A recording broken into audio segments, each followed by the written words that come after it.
Hi friends, welcome to Shami's kitchen. എല്ലാവർക്കും സുഖമാണല്ലോ. ഇന്നത്തെ നമ്മുടെ സ്പെഷ്യൽ ഏത് ബ്രേക്ക്ഫാസ്റ്റിനൊപ്പം സൂപ്പർ കോമ്പിനേഷൻ ആയിട്ട് നമുക്ക് എടുക്കാൻ പറ്റുന്ന നല്ലൊരു സൈഡ് ഡിഷിൻ്റെ റെസിപ്പിയാണ് കേട്ടോ. ഉണ്ടാക്കാൻ വളരെ എളുപ്പമാണ്, എന്നാലും വളരെ രുചികരവുമായിട്ടാണ് കേട്ടോ നമുക്ക് ഈ കറി കിട്ടുന്നത്.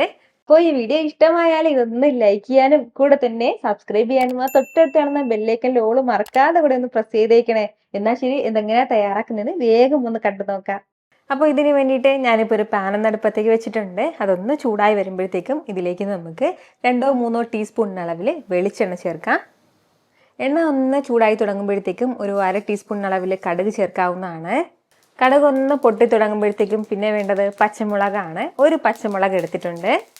കൂടെ തന്നെ അത്യാവശ്യം വലിയ വെളുത്തുള്ളി അല്ലിയിൽ ഒരു 5 വെളുത്തുള്ളി അല്ലി എടുത്തിട്ടുണ്ട്. എന്നിട്ട് നന്നായിട്ട് അതൊന്ന് ചതച്ചെടുത്തിട്ടുണ്ട്. അതും കൂടി ഇനി ഇത് ഇത്രയും ചേർത്ത് നല്ല രീതിക്ക് ഒന്ന് വഴറ്റി കൊടുക്കാം. നമ്മുടെ ഈ വെളുത്തുള്ളി അല്ലിയുടെയൊക്കെ ആ ഒരു പച്ചമണം മാറുന്നവരെ മാത്രം ലൈറ്റായിട്ടൊന്ന് വഴറ്റി കൊടുത്താൽ മതിയാവും. ഒരു 30 സെക്കൻഡ് ഒന്ന് വഴറ്റിയെടുക്കാവുന്നതാണ്. ഫ്ലെയിം എല്ലാ സമയത്തും നമുക്ക് മീഡിയത്തിൽ തന്നെ വെച്ചിരിക്കാം കേട്ടോ. ഇപ്പോൾ നമ്മുടെ വെളുത്തുള്ളി അല്ലിയുടെ ആ ഒരു കളറൊക്കെ ലൈറ്റായിട്ടൊന്ന് മാറി തുടങ്ങിയിട്ടുണ്ട്. ഈ ഒരു സ്റ്റേജിൽ നമുക്കിനി അത്യാവശ്യം വലിയ സവാളയിൽ ഒരു സവാള ഇതുപോലെ ചെറുതായിട്ടൊന്ന് അരിഞ്ഞെടുത്തിട്ടുണ്ട്. ആ സവാള ചേർക്കുകയാണ്. സവാള ചേർത്തിട്ട് നന്നായിട്ട് ഇനി ഒന്ന് വഴറ്റിയെടുക്കണം. സവാളയുടെ കളറൊക്കെ ലൈറ്റായിട്ടൊന്ന് മാറി തുടങ്ങണം. അതുവരെ നമുക്കൊന്ന് വഴറ്റേണ്ടതായിട്ടുണ്ട്. വളരെ എളുപ്പത്തിൽ തയ്യാറാക്കിയെടുക്കാൻ പറ്റുന്ന നല്ലൊരു സൈഡ് ഡിഷാണ് കേട്ടോ. ഒരു തവണ നിങ്ങൾ ഇതുപോലെ ഒന്ന് തയ്യാറാക്കി നോക്കുക, ഉറപ്പായിട്ടും നിങ്ങളുടെ ഫേവറേറ്റിൽ ഒന്നായിട്ട് ഇത് മാറും. ഒരല്പസമയം കൊണ്ട് തന്നെ നമ്മുടെ സവാളയുടെ കളറൊക്കെ ലൈറ്റായിട്ടൊന്ന് മാറി തുടങ്ങിയിട്ടുണ്ട്. ഇനി നമുക്കിതിലേക്ക് ആവശ്യമായിട്ടുള്ള മസാലകൾ ചേർക്കാം.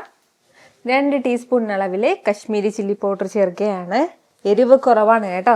അപ്പോൾ നല്ല എരിവുള്ള മുളക് പൊടിയാണെന്നുണ്ടെങ്കിൽ 1 ടീസ്പൂൺ മതിയാവും. കൂടെ 1 ടീസ്പൂൺ അളവിൽ മല്ലിപ്പൊടി. ഇനി വേണ്ടത് ചെറിയ ജീരകത്തിൻ്റെ പൊടിയാണ്. 1/4 ടീസ്പൂൺ അളവിൽ ചേർക്കാം. ഇനി ഒരു 1/4 ടീസ്പൂണിൽ നിന്നും ഒരല്പം കൂടി കുറവായിട്ട് ഗരം മസാല പൊടിച്ചതും കൂടി. ഗരം മസാലയുടെ അളവ് ഒരുപാട് കൂടണ്ട. പിന്നെ വേണ്ടത് ഒരല്പം കായപ്പൊടിയാണ്. ഒരു പിഞ്ചളവിൽ മാത്രം കായപ്പൊടിയും കൂടി.